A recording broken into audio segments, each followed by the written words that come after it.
We're joined now, I'm delighted to say, by the Conservative MP and former Army officer, Adam Holloway, who served in the first Gulf War and in the second Gulf War was a journalist. Adam, morning to you.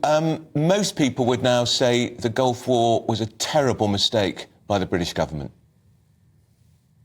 Well, of course it was. I mean, not just in terms of the British lives lost, but also in terms of the Iraqi population, the Iraqi civilian population. I mean, I remember a couple of years after the war, flying in a helicopter from the airport into the Green Zone in Baghdad, and this just flying very low over the rooftop, just this tragic sight underneath of streets kind of blocked off with cars and barricades, and literally neighbours just protecting their neighbourhoods, because we unleashed unimaginable insecurity.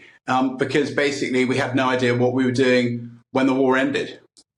That was one of the big criticisms, wasn't it, Adam, that there was no full planning about what came after the war. The dictator was toppled, executed, but no democracy took its place.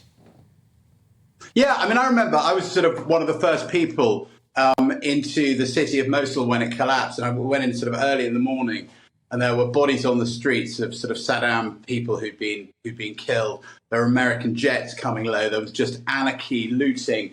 Remember all this crowd of people just wheeling incubators out of a hospital, looting stuff. And anyway, I went to the Iraqi sort of police general, a load of Saddam lookalikes, and he said to me, "Look, if you're seeing the Americans," which I was about to go and do, he said, "Can you get them to come up here to, give me my instructions as to, what they want us to do?" Which was an astonishing thing in itself for an Iraqi general to say. And I went down and I found this American colonel. I did my business with him, and I said, "Look, the Iraqi Saddam lookalike wants to see you to know what you guys want them to do."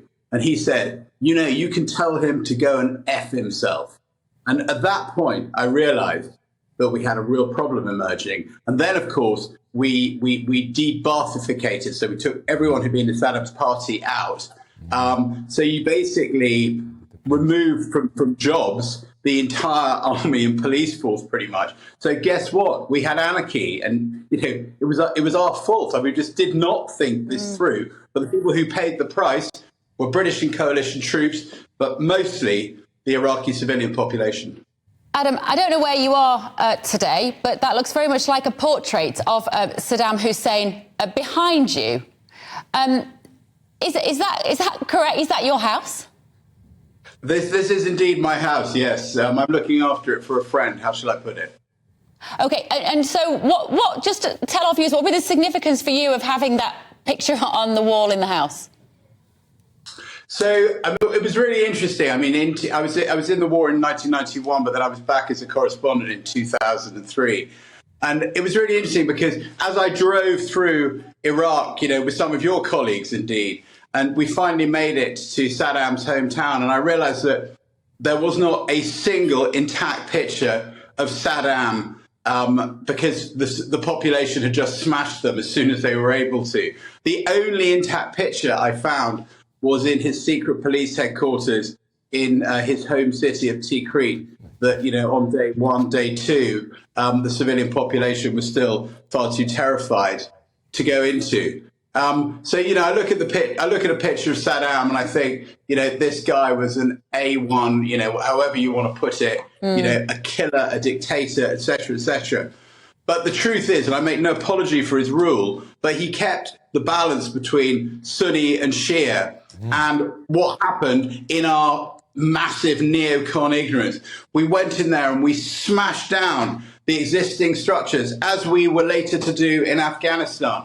And we know from both these wars that really didn't work very well. And as I've said twice already, the people who paid were coalition troops, but mostly the civilian populations of these countries. I mean, the whole thing's just been a tragedy and a disaster.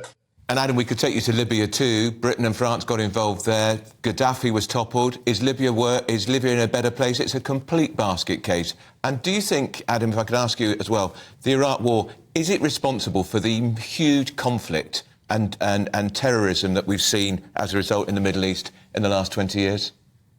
Of course it is. Look, on 9/11, There were lots of pictures of people burning American flags and things in the Middle East. But actually, the reality was that I would say the vast majority of the Muslim world were, deeply sympathetic to the tragedy that had befallen those poor people in the Twin Towers and on those planes, including many Muslims.